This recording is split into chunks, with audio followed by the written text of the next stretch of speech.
Mike McPhee is a fourth-generation Coloradan. His maternal grandfather was the famous architect Jacques Benedict. Mike's father's family owned the largest lumber company west of the Mississippi at one time, and they also had 24 acres in downtown Denver, including the clock tower, which was where they manufactured paint. During the 15 years that Mike was at the Denver Post, he received the Pulitzer Prize for his coverage of the Columbine shootings, and he also covered the John Benet Ramsey murder. Mike has written the current bestseller, Dana Crawford, Saving the Soul of the City. Dana is a tenacious visionary who is responsible for saving Larimer Square, Union Station, the Oxford Hotel, and she's also involved in 11 other projects. And the renovation of Union Station was stalled for 40 years until Dana stepped up. And Mike will be personalizing his books over here. After the program, they make great Christmas presents. Let's welcome Mike McPhee.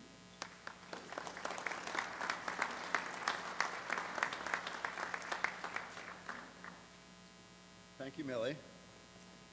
I've got to say, this is an impressive group for people who can gather at 7 a.m. and be this cheery and positive. I'm very familiar with meeting friends at 7 p.m. after deadline, usually in a bar somewhere. So this is terrific. Thank you for having me here. It's an honor.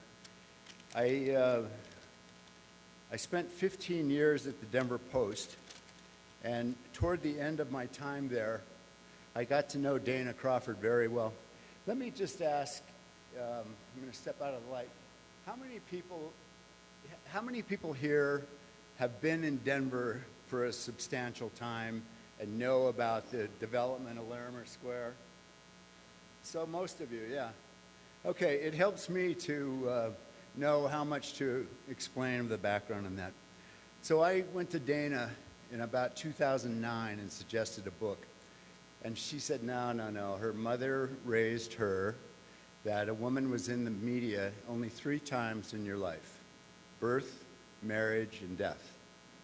And I said, Dana, come on. You've made shambles of that. She's probably the most written about woman in the history of Colorado. But she wouldn't do it. So I left the paper in 2011 and started working on a book about my grandfather.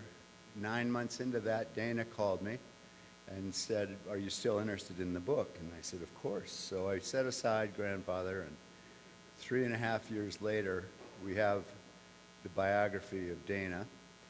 I chose to self-publish because it's such a local or a regional book. I didn't want a publishing house in New York who doesn't even know what exists west of the Hudson River. I didn't want them telling me what to do and how to do it and this and that. So I gambled and paid for it myself. And I think we have a terrific book here. I want to emphasize, and I'm very proud of this, that the entire book and staff on the book are from Denver. I wrote it and researched it. The editor was a colleague of mine at the Denver Post. The designer is from Denver. The layout people are here. It was printed in Denver. The binding was done here in Denver. And the storage warehouse for all the copies is my garage. So I'm proud that everything happened in Denver. We got off to a very good start, and 3 weeks, I launched it a month ago, and 3 weeks into it, it was named the #1 bestseller, nonfiction, for the local area, local stores. The paperback is the #1 bestseller, and the hardback is the #2 bestseller. So I have to plug that. And I have my assistant over here, Brenny Dawn, with a number of copies of the book that are for sale today, and I'll be happy to sign them, whatever you'd like. So Dana grew up in Kansas, and she was a brilliant student. She went to Monticello Junior College, then finished at Kansas University. And she jokes a lot. As intense and feisty as she is, she's got a terrific sense of humor. And I will interject here that we had a collision halfway through this book. This is the first biography that I've written, and we just got started on it with no agreement or contract or anything, and we collided badly. And so we decided, I got a 4-page contract written by 2 lawyers, and Dana, in negotiations, insisted that this book be funny. And the word funny is in the contract about 6 or 7 times. So I said, okay, we can do that. And then the stories and anecdotes that she has through her life are remarkable. I want to read one opening quote from her. And excuse me while I get used to all of this. Does anybody know where this painting is in Denver? I can't see a single. A friend of mine, Melanie Simonette, John Simonette's wife, went to work for me with a camera and went down to Larimer Square and came back with this photo. And I said, I have never seen this photo anywhere. There's an arcade from Larimer Street that goes back to the Bistro Vendôme restaurant. And on the ceiling are a number of gorgeous paintings. And this is one of them. And Melanie photographed it. So I opened the book with this photograph and a quote from Dana. I have become convinced that for a long time this has been a series of struggles supported occasionally by a few good laughs. I thought that was very appropriate. So Dana graciously and generously opened up her scrapbooks, letters, really made a lot of stuff available. And it makes the book a lot richer. I start with her early childhood in Kansas. She goes on to Monticello, Kansas University, and her quote after Kansas was, back then in the 50s, Dana's 84 right now, so she graduated in 53. She said, I got out of Kansas University with a BA, but no MRS, and which was common back then, that a lot of women wanted to be married coming out of college. So she went to graduate school at Radcliffe, and as she says, she learned to drink martinis there. When they asked her the first time an olive or onion, she said, I had no idea what they were talking about, but learned quickly. She loved traveling around New England, visiting the little villages, and each of them has a town square for gathering of social events or griping or markets, whatever. She came to Denver after Radcliffe and worked in PR for Bill Kostka. Maybe some of you knew him.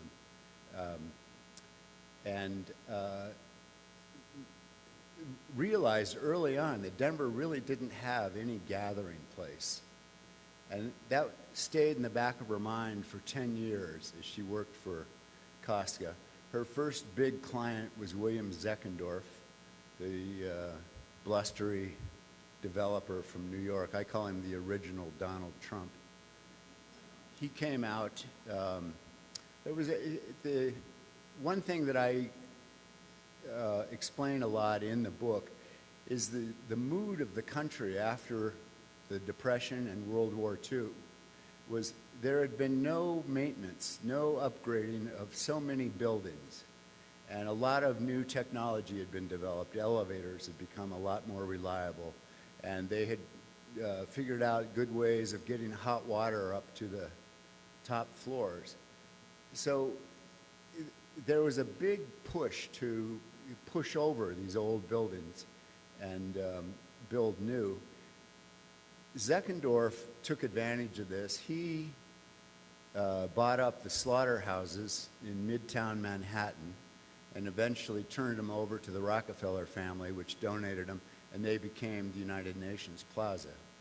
But that was the level that Zeckendorf operated on. He came out to Denver and bought some flat ground at 16th and Court Place. And for those of you who've been around, you remember the Zeckendorf Plaza. He initially, Claude Betcher, who owned Ideal Cement, came up to him and proposed a partnership. And they decided, he accepted, and they decided to build a test building to see how it worked at 17th and Broadway, across from the Brown Palace. It's the Mile High Center. So Zeckendorf acquired the land, and he brought out a brand new, recently graduated architect named I.M. Pei. And this was his first design. And Pei designed the building with a steel framework. And when Betcher saw that, he said, I'm a cement guy. I can't be caught with working on steel buildings. So he backed out. Zeckendorf finished the building, and it's been a terrific success. He then moved over to 16th and Court Place, and the Arapahoe County Courthouse had been there. And when they developed, or when they designated Denver as a separate county, it was going to have its own courthouse. So they pushed over this magnificent building. And the ground just sat empty. Zeckendorf bought it and paved it as a parking lot, and then began manipulating. He bought the Daniels and Fisher's department store and merged it with the Tauf family, who owned the May Company, with the provision that it had to move into this new development he was going to put at 16th and Court. And I tell you all of this because Zeckendorf was Dana's first client, and she was hanging on by the tail. He was blustery and loved media attention, and anything he could do to get into the papers, he would do it. So they began digging the foundation there, and I don't know if you realize this, but it's now the Sheraton Hotel. It has the deepest parking lot in the city. It's 3 levels down. And the reason for that is they began digging the foundation and hit gravel, which is very expensive to buy during construction. And Zeckendorf said, we'll just use this gravel, keep digging, and we won't have to buy it. So they dug down 3 stories, the equivalent of 3 stories, maybe 40 feet. And lo and behold, he hit gold. And Dana got that all over the front pages. This was big news. And Mayor Quig Newton demanded that that gold be turned over to the city. The city owned it, and Zeckendorf wasn't about to hear anything about like that. And, you know, just anything to get into the papers. And Dana was in her prime, learning every day. They finished, and it became the Hilton Hotel and the old May D&F. Maybe some of you remember that hyperbolic paraboloid roof. I'll show you. I'm getting ahead of myself. I apologize. The point that I'm making is that Dana got started in PR. I really got ahead of myself. Let me go through the slides. These are just some of the photos that Dana made available growing up. There she is in high school. Here's a photo of Denver, which I think is very interesting, in the 1920s. And I'll try to show you. Oops.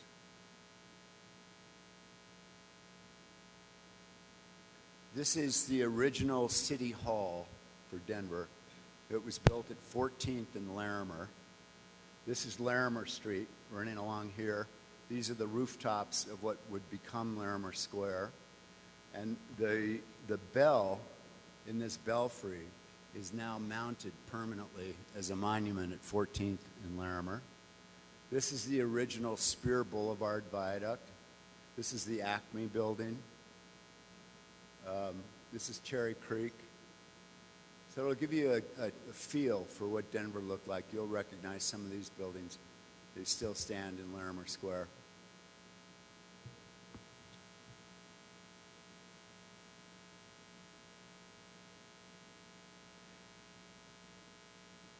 Here's the original post office that was pushed over, and behind it is the Tabor Opera House, which was pushed over.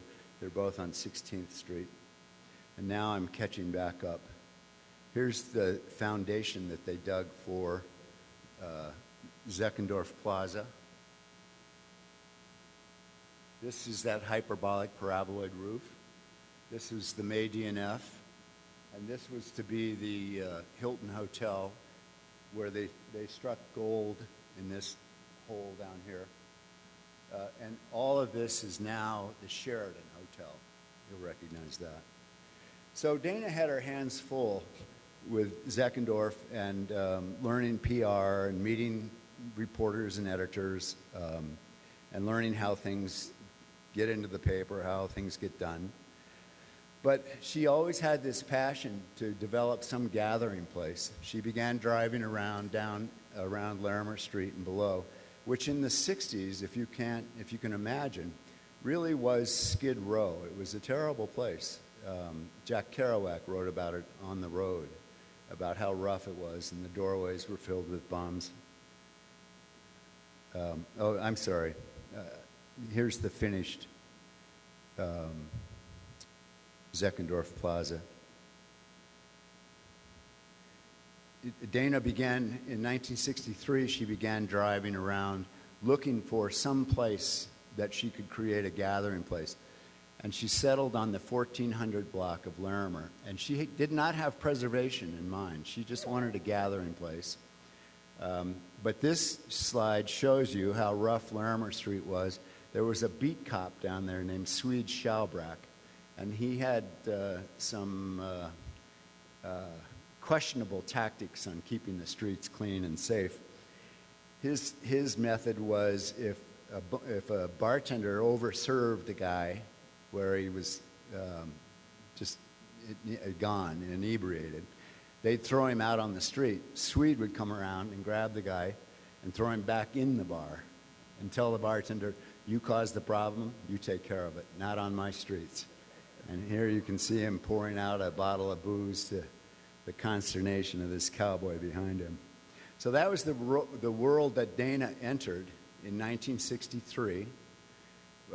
And she settled on the 1400 block of Larimer, which had been designated by the Denver Urban Renewal Authority for demolition. They had decided, and the taxpayers agreed 2-1, to fund the flattening, I mean absolute flattening, of 29 blocks of downtown Denver. And the 1400 block was within that area. Dana decided that this is where she was going to make her gathering place and began dealing with Dura. And she had no experience. This is the remarkable part about Dana. She had no experience in commercial real estate, which is a very misogynistic industry, a lot worse then than it is now. She had no money of her own, but she had a vision and a passion, and that would become her hallmark throughout life. Her youngest son gave me the best quote. He said, "The best description of Dana, when she gets an idea, she gets ferocious, and she'll make it happen." So she gathered some friends and friends of friends, one of whom is a member here, Rake Wooten, and they were convinced to invest, not on the project, but as they told me, they invested in Dana. They believed in her. And she put together Larimer Square. The first place to open was December 28th, 1965. Here's a shot of Larimer Street as she bought it in 1963. And here's Dana walking the streets in the early 60s. For those of you who remember Cafe Promenade in the back, near where Bistro Vendôme is now, this is what it was when she bought the property. The first place to open, I'm sorry. Here's a photo of Dana with Reich in the center, and on the left is Mayor Tom Corrigan. They opened the first bar, Your Father's Mustache, which was a banjo beer hall, on December 28th, 1965. And the sentiment in the city was that nobody in their right mind would go down to Larimer Street in the evening to drink a beer and to sing or have fun.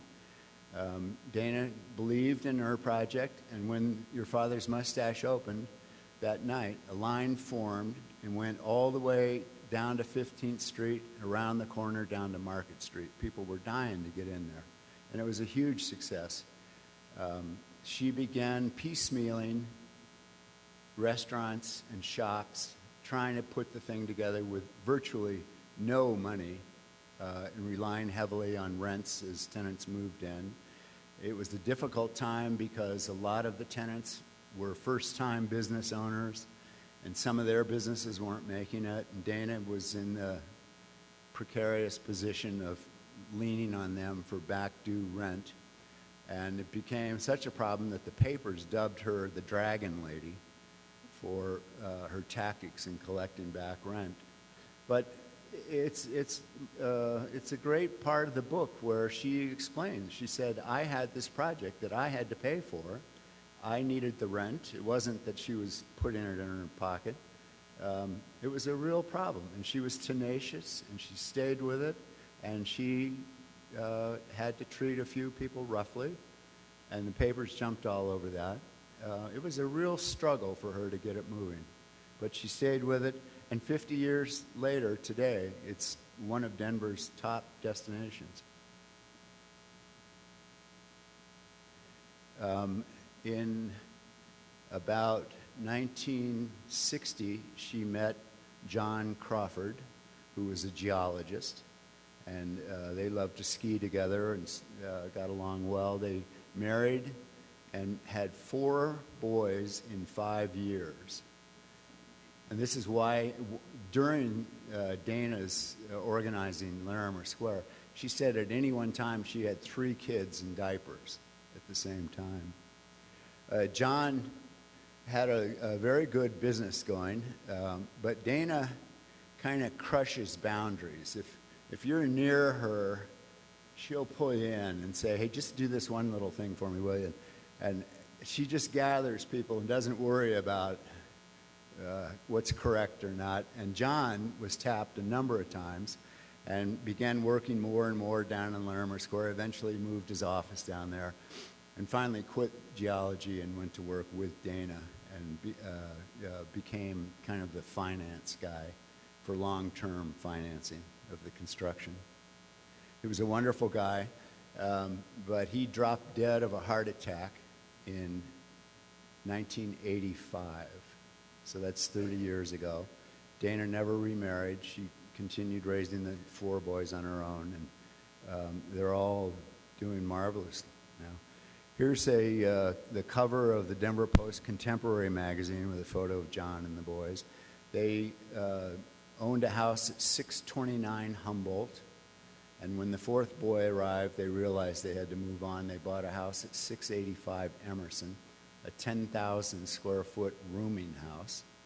And Dana, again, with her humor, told me that in the purchase and sale agreement, she stipulated that they had to remove all the exit signs from inside the building and remove the metal fire escape from the outside. And it's a gorgeous house.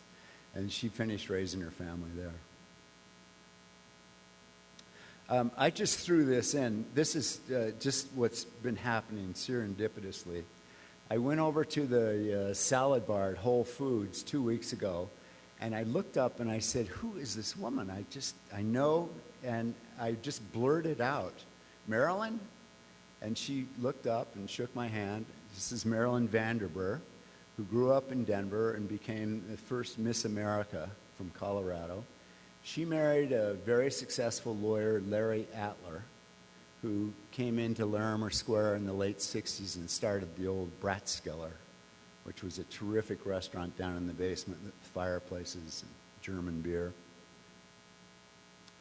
This will give you another sense of the time. This building in the back, right here, is the Tattered Cover bookstore now. And this is the 16th Street Viaduct. There were a number of elevated viaducts that lifted off near Wazee Street and went out over the Central Platte Valley. There were 30 sets of railroad tracks out there, and the viaducts reached across the South Platte River and came back down to the ground. In the late 60s, early 70s, Denver was forced by the federal court to have busing of white students and black students to spread out, to integrate the schools. And a number of white families began leaving Denver and moving just beyond the boundaries into unincorporated areas. Denver began annexing those areas to keep them on the tax rolls.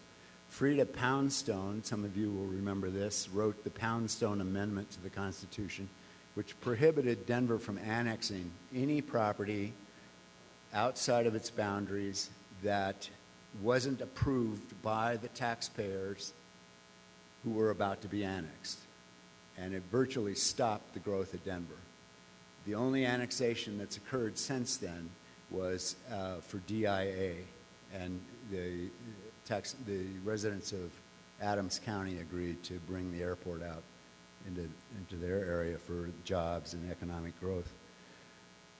So Federico Pena was elected mayor in 1983, and it was a bad economy. And he and his staff realized that there were 4,600 acres in the Central Platte Valley that were producing only $40,000 in tax revenue each year. And he said, this is where we're going to grow.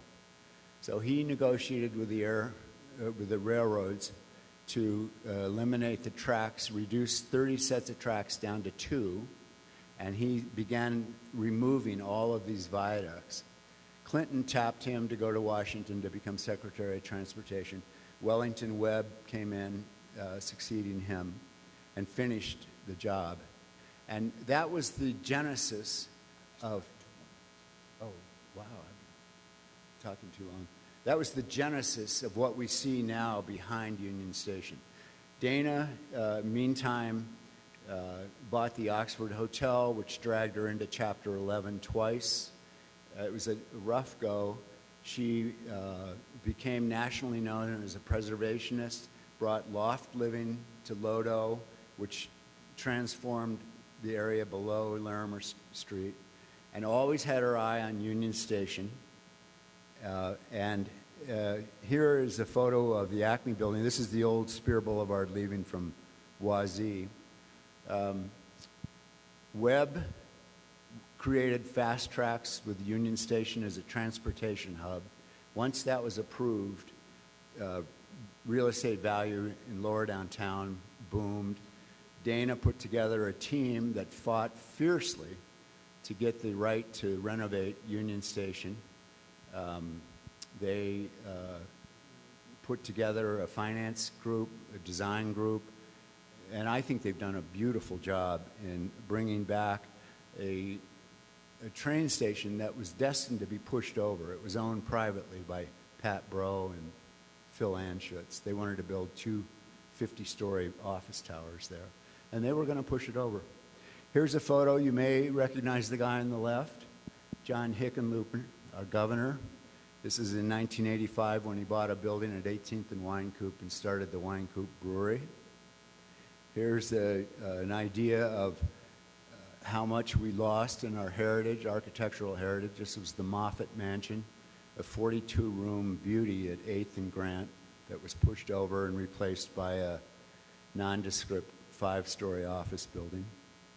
Here's the flour mill, the old Hungarian flour mill north of 20th Street that Dana bought and renovated. She now lives on the 4th floor up there. Built another building behind it. It was a very successful project. This is the old Mizpah welcome arch in front of Union Station that was torn down in 1931. That's looking up 17th Street. Here's the original Union Station. Here's the interior today. I just think they've done a marvelous job. They forgot to sign the lease. Another story. So the woman on the right ran into the cruise room one night where everybody was celebrating and gave them all the lease. This is Chad McWhinney on the left, who financed the Union Station, and Walter Eisenberg of Sage Hospitality, who owns the Oxford and the Crawford. There's a room inside the new hotel they put in. And here is Dana on opening night waving her wand in celebration of the renovation of Union Station. I'm sorry that I ran over. I was a little unorganized.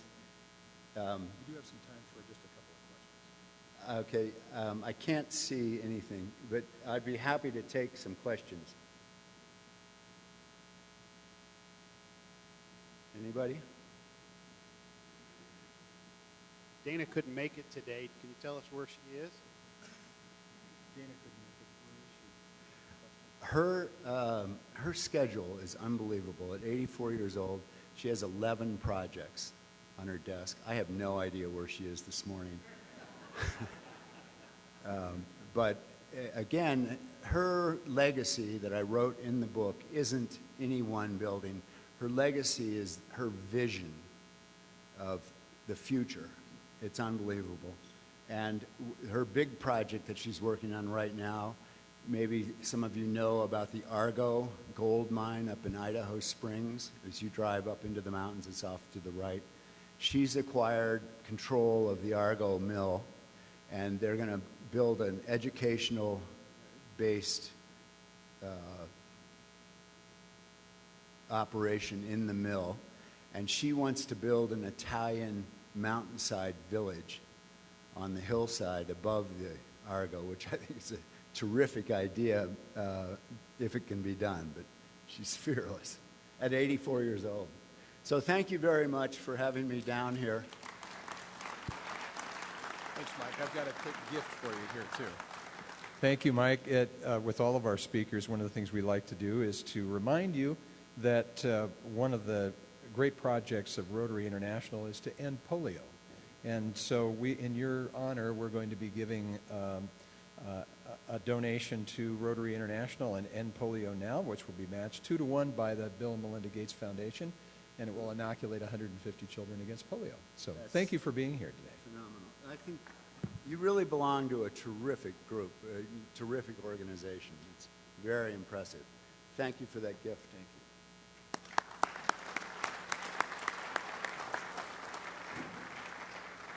All right.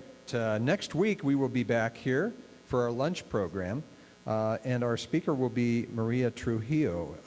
This will be a very interesting program. Human Trafficking Program Manager, at the Colorado Department of Public Safety. The name of the program is Responding to Human Trafficking in Colorado, which is a very relevant topic. So we'll look forward to seeing you there, seeing you here at that time. And I want to leave you with just a couple of words. First of all, Rick, great. We've got some unbelievable members of this organization. We're over 100 years old, as you know, and so it's a great tribute to know that people have been so involved in this community for so long and are Rotarians. So I'll leave you with just a couple of words. First of all, I wanted to find out how many of you went to the CU Oregon game on Saturday night. Anybody go to that? Unfortunately, I did, only because I'm actually an Oregon alum, but it's amazing to me, even being associated somewhat with a television station, how television can guide when programs and when football games happen. So this football game was scheduled originally for about 6 p.m. Then ESPN decided that it was going to be an 8 p.m. game. When we got there and tailgated after 3 hours, the game was delayed for lightning. It was raining, but Oregon won. So I'm sorry to see you, Buffs. It was a proud day or somewhat proud because we recovered from such a terrible loss the previous week. But the point I'm getting at is that one of the coaches at Oregon, the University of Oregon, his name is Chip Kelly, who is now the coach of the Philadelphia Eagles. One of his statements to all of his players every day was, win the day. And so I want to leave you with that today. Consider how you can win this particular day. And in the context of Rotary, don't forget the four-way test, and in particular, friendships. That's what we're all about here. I hope you enjoyed us today. We'll look forward to seeing you again next week. Thank you.